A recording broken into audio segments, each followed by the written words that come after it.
Hoje nós vamos falar sobre um livro que é puro afeto, aconchego e quentinho no coração.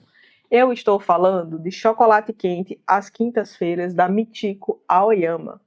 Esse livro, ele se encaixa naquele gênero chamado literatura de cura ou ficção de cura. Para ser bem sincera, eu gosto mesmo de chamar de livros aconchegantes, né? Ou cozy books.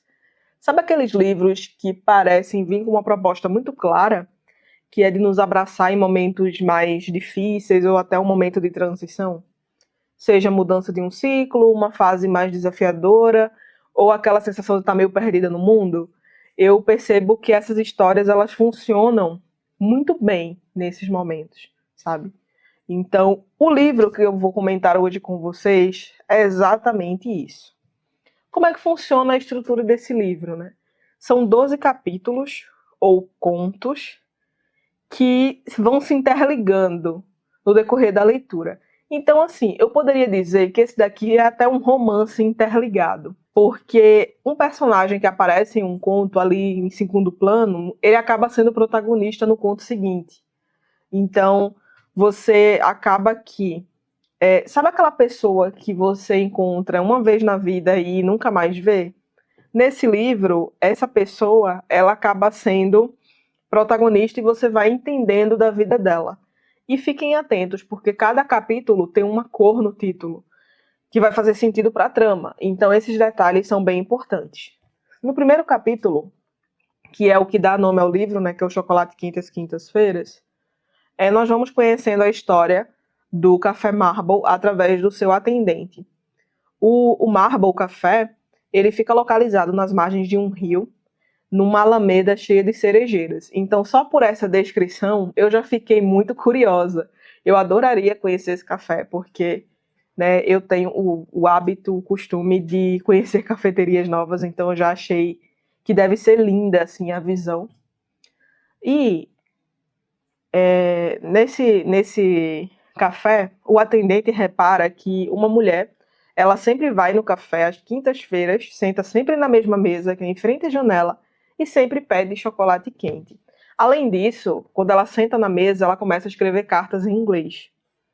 E ele, como não sabe o nome dela, a apelidou mentalmente de chocolate quente. Até que um belo dia, ele vai entregar o chocolate para ela, só que ele acaba esbarrando assim, em alguma coisa e pinga uma gota do chocolate em uma das cartas. E ela repara nessa mancha, né, de chocolate e ela enxerga ali um coração. E isso é importante porque essa cena vai aparecer em outro conto. Então, é bem interessante ver como esses detalhes eles vão reaparecendo ao longo da história.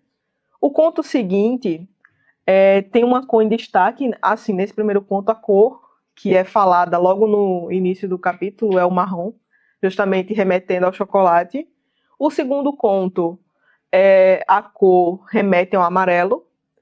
E por que é o amarelo, né? Porque a protagonista é uma mulher que ela é a provedora da família, ela é casada e tem um filho, e nisso o marido dela precisa viajar a trabalho, então naqueles dias ali ela vai tomar conta, né, integralmente do filho. E ela vai buscar o menino na escola, ele tem 5 anos, e ela percebe que não sabe o nome da professora dele, não sabe quem são as coleguinhas dele de turma, não sabe quem são as outras mães das colegas de turma, e começa a bater a culpa materna. E para completar a pressão, naquela mesma semana ele tem que levar um bentô para a escola. E esse bentô ele precisa ser colorido, né, para ser balanceado. E uma das coisas que ela está com dificuldade de fazer no bentô é a omelete. E então o amarelo remete a essa omelete, né? Então ela simplesmente entra numa batalha pessoal para conseguir fazer essa omelete. E esse amarelo, né, vai simbolizando todo o esforço dessa mãe para entregar esse carinho em forma de cuidado e ao mesmo tempo dizer para si mesma, né, que ela é uma boa mãe, né, que ela não está completamente alheia, né, à criação do filho. Então, cada capítulo ele é batizado com o nome de uma cor e o tempo todo eu me pegava, né, abrindo essas páginas e pensando, mas como é que a autora vai encaixar essa cor dentro do capítulo, né? Como assim ela vai encaixar essa cor na vida dessas pessoas, né? E aí eu fui acompanhando essa jornada e, de repente, o livro me entregou o capítulo da cor verde, e verde é a minha cor preferida. Então, eu achei muito bonito, né, como a autora trabalhou essa cor do ponto de vista do que a cor simboliza e significa para a personagem ali. Logo depois também veio o capítulo da cor azul, que também me pegou totalmente desprevenida, e de um jeito que eu não estava esperando, né? Todas essas 12 histórias, elas se conectam de alguma forma, e o fio condutor dessa teia invisível é o mestre, que é um senhor que a gente não sabe muito sobre ele, mas ele aparece logo no primeiro capítulo, como o dono do Marble Café. E é um diálogo bem despretensioso aqui que ele tem com o atendente, que ele já lança uma grande pedrada, né? Que sintetiza a alma do livro. E eu vou até ler para vocês, né? Ele fala aqui: vou me ausentar por um tempo, então daqui para frente você tem carta branca para cuidar de tudo do jeito que quiser. Eu já planejava passar o café para alguém, por isso fico feliz por você aparecer. Mas essa cafeteria era seu sonho, não era? No momento em que se concretiza, o sonho deixa de ser sonho e se torna realidade. Adoro sonhar. Por isso preciso partir para o próximo sonho. Respondeu ele com os olhos cintilando de alegria. E essa frase me pegou demais, assim, me fez refletir muito, minha cabeça explodiu, né? Porque ele ajuda, né, as pessoas que frequentam, né, o café a vencerem aquilo que o filósofo Arthur Schopenhauer chamava de a ânsia de ter e o tédio de possuir, né? Então, o Schopenhauer tinha uma visão bem pessimista da existência, né? Ele dizia que a nossa vida oscila como um pêndulo entre a dor de desejar desesperadamente algo e depois o vazio, né? O tédio de já ter conquistado esse algo. É o que a psicologia moderna chama de paradoxo da conquista. Então, no segundo em que o sonho se realiza, ele perde o encanto da busca, ganha o peso da rotina e vira apenas realidade. Então, o encanto morre na chegada. Só que a figura do mestre aqui no livro, ele funciona como um antídoto para esse pessimismo todo do Schopenhauer, porque ele não deixa que as pessoas caiam no tédio da posse e nem no sofrimento da ânsia. O mestre aparece aqui em vários outros contos, né, em profissões diferentes, inclusive. E o superpoder dele é ajudar as pessoas a canalizarem toda essa energia para o processo de transformação. Né? Ele vai lembrando que cada um daqueles personagens de que o que cura o vazio da vida não é acumular conquistas, né? Mas sim esse momento de voltar a sonhar. E aqui é onde mora, para mim, pelo menos, a genialidade da Michiko Aoyama. Por quê? Como é que ela resolve esse paradoxo da conquista na própria estrutura do livro? Assim que um personagem alcança o seu potencial, ou seja, resolveu o seu dilema e o seu sonho vira realidade, o livro não para ali. Ela deixa a poeira baixar e parte para a próxima narrativa. Então, a gente vai aqui acompanhando essa mudança de cor e parte para o próximo personagem. Né? Isso conversou muito com a minha filosofia de vida. Né?